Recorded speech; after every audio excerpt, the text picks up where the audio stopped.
আমি সৰুৰে পৰা নিজকে হিন্দু বুলিয়েই জানো, কিন্তু কিছু বছৰৰ পৰা এই হিন্দুৰ আগত সনাতন শব্দটো লগাৰ পিছত আমি সনাতন হিন্দু হৈছোঁ। অৰ্থাৎ সনাতন হিন্দু আমাৰ কাৰণে এটা নতুন শব্দ বুলি ক'ব পাৰি, অন্ততঃ মোৰ কাৰণে।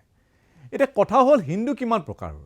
ধৰ্মীয় ব্যাখ্যা হয়তো ইয়াত নাই, কিন্তু স্বভাৱ চৰিত্ৰ বা খাদ্যাভ্যাস যদি আমি চাবলৈ যাওঁ, বিশ্লেষণ কৰোঁ, তেতিয়াহ'লে নিশ্চিতভাৱে হিন্দুৰ প্ৰকাৰ উলিয়াব পাৰি। এয়া সত্য যে সকলো হিন্দু একে নহয়। ধৰ্মীয় পৰম্পৰা খাদ্যাভ্যাস আদিক লৈ হিন্দু বহুধা বিভক্ত। মূল হিন্দুৰ সৈতে সময়ে সময়ে বিভিন্ন জাতি জনগোষ্ঠী হিন্দু ধৰ্মৰ সৈতে বিলীন হৈছে। আহোম, বড়ো, কছাৰী, অৰুণাচলৰ বিভিন্ন জনগোষ্ঠী মূল হিন্দুৰ সৈতে বিলীন হোৱাৰ উদাহৰণ। পৌৰাণিক আখ্যান মতে বিষ্ণুৰ প্ৰথম 3টা অৱতাৰ আছিল মৎস্য, কুৰ্ম আৰু বৰাহ। আৰু আমাৰ সাধাৰণ ভাষাত মাছ, কাছ বা গাহৰি বুলি আমি ক'ব পাৰোঁ, বৰাহ। ভাৰতৰ বহু হিন্দুৱে বিষ্ণুৰ এই 3 অৱতাৰ হত্যা কৰি ভক্ষণ কৰাৰ কথা কল্পনা কৰিব নোৱাৰে।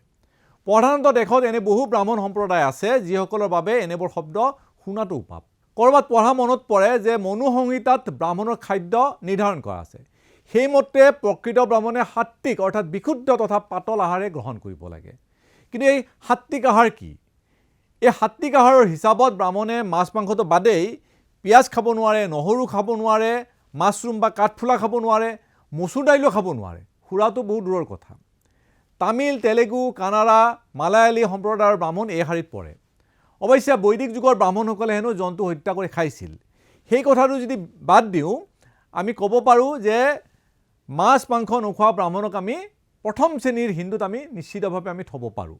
ইয়াৰ বিপৰীতে গুজৰাট বা ৰাজস্থানৰ বহু অব্ৰাহ্মণেও মাছ মাংস কণী আদি ভক্ষণ নকৰে। তেওঁলোকক আমি দ্বিতীয় শাৰীৰ হিন্দুত থ'ব পাৰোঁ। অসম, পশ্চিমবংগৰ ব্ৰাহ্মণে গাহৰি বাদ দি সাধাৰণ হিন্দুৱে খোৱা মাছ মাংস কণী সকলো ভক্ষণ কৰে। চাবলৈ গ'লে খাদ্য ৰুচিৰ ফালৰ পৰা মনু সংহিতাৰ যদি আমি নিয়ম চাবলৈ যাওঁ, তেতিয়াহ'লে অসমৰ ব্ৰাহ্মণক ব্ৰাহ্মণৰ শাৰীত থ'ব নোৱাৰি বা গুণ নাই। আজিৰ তাৰিখত আপোনালোকে জানিব যে বহু ব্ৰাহ্মণ সন্তানে গাহৰি মাংস ভক্ষণ কৰে, যিটো ব্ৰাহ্মণৰ ক্ষেত্ৰত এটা সহ্য কৰিব নোৱাৰা বিষয়ত পৰে। গাহৰি নোখোৱা কিন্তু অন্য মাংস খোৱা হিন্দুক আমি হিন্দুৰ 3য়টো ভাগত ৰাখিব পাৰোঁ। শুনিবলৈ বা ক'বলৈ বেয়া হ'লেও গাহৰি খোৱা হিন্দুক প্ৰথম, দ্বিতীয় আৰু এই 3য় শ্ৰেণী, মই যি 3টা শ্ৰেণী বনালোঁ, সেই প্ৰকাৰৰ হিন্দুৱে কিছু নিজ হিচাপে জ্ঞান কৰে। এই নিজ জ্ঞান কৰা হিন্দুৰ শ্ৰেণীটোক আমি 4ৰ্থ প্ৰকাৰৰ হিন্দুত আমি ৰাখিব পাৰোঁ। এই 4ৰ্থ প্ৰকাৰৰ হিন্দুত সাধাৰণতে আহোম, কোচ, কলিতা, বড়ো, কছাৰী এই সকলোবোৰ লোক সোমাই পৰে। বিভিন্ন জনগোষ্ঠী এই গোটটোত আমি ৰাখিব পাৰোঁ, এই 4 নম্বৰ গোটটোত আমি ৰাখিব পাৰোঁ। মুঠৰ ওপৰত খাদ্যাভ্যাসৰ ওপৰত নিৰ্ভৰ কৰি মোটামুটিকৈ আমি ক'ব পাৰোঁ যে যিসকলে গৰুৰ মাংস ভক্ষণ নকৰে সেইসকল হিন্দু। এই সূত্ৰটো ঠিকেই আছিল, কিন্তু যেতিয়াৰ পৰা সনাতন শব্দটো হিন্দুৰ সৈতে লাগি গ'ল, তেতিয়াৰ পৰা এটা সমস্যাৰ সৃষ্টি হ'ল। হিন্দুৰ যিটো এক প্ৰচলিত সূত্ৰ আছিল যে গো মাংস নোখোৱা সকলোৱে হিন্দু, সেই সূত্ৰটোত কিছু ব্যাঘাত জন্মিল। এই সমস্যাটো সৃষ্টি হৈছে অৰুণাচলক লৈ। অৰুণাচলৰ বহু জনজাতি লোকৰ প্ৰধান আৰাধ্য দেৱতা দনাই পলো আদি, গালো, নিচি, আপাতানি আদি জনগোষ্ঠীৰ লোকসকলক দনাই পলক পূজা কৰে। দনাই পলক বিশ্বাস কৰা লোকসকলে যেতিয়া লোকপিয়ল চলিছিল, তেতিয়া নিজকে হিন্দু বুলি চিনাকি দিছিল। অৰুণাচলৰ এই ধৰণৰ আৰু বহু জনগোষ্ঠী আছে যিসকলেও লোকপিয়লত নিজকে হিন্দু বুলি চিনাকি দিছিলে। বিড়ম্বনা এইখিনিতে এইসকল লোকৰ কিন্তু প্ৰিয় মাংস গো মাংস।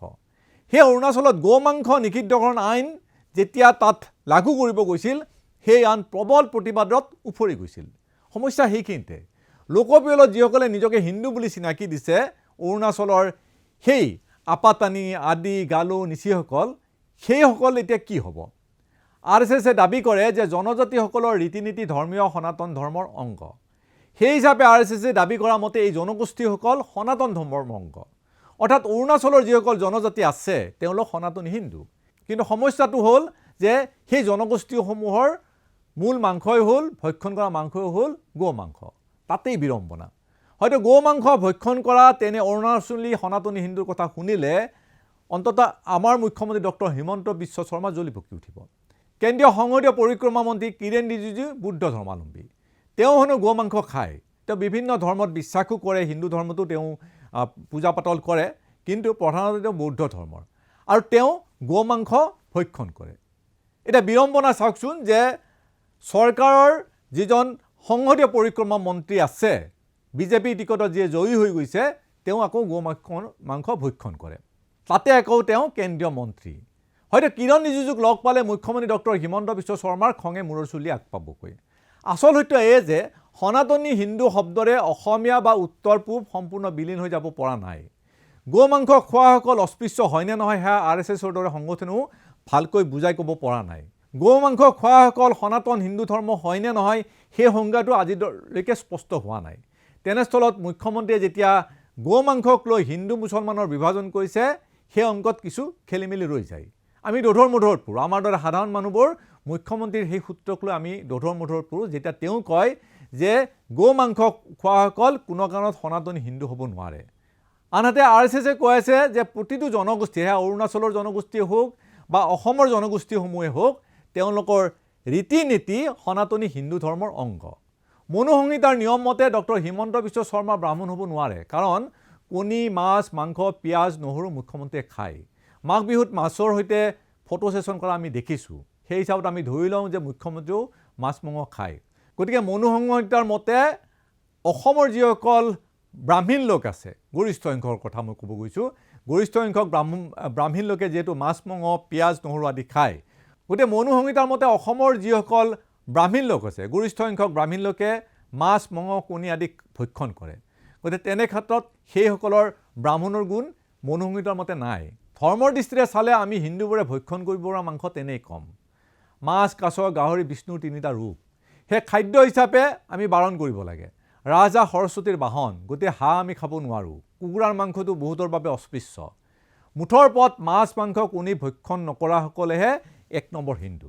বাকী সনাতন হিন্দু হ'বলৈ খাদ্যাভ্যাসৰ প্ৰয়োজন আছেনে সেই কথা কিন্তু আমি নাজানো।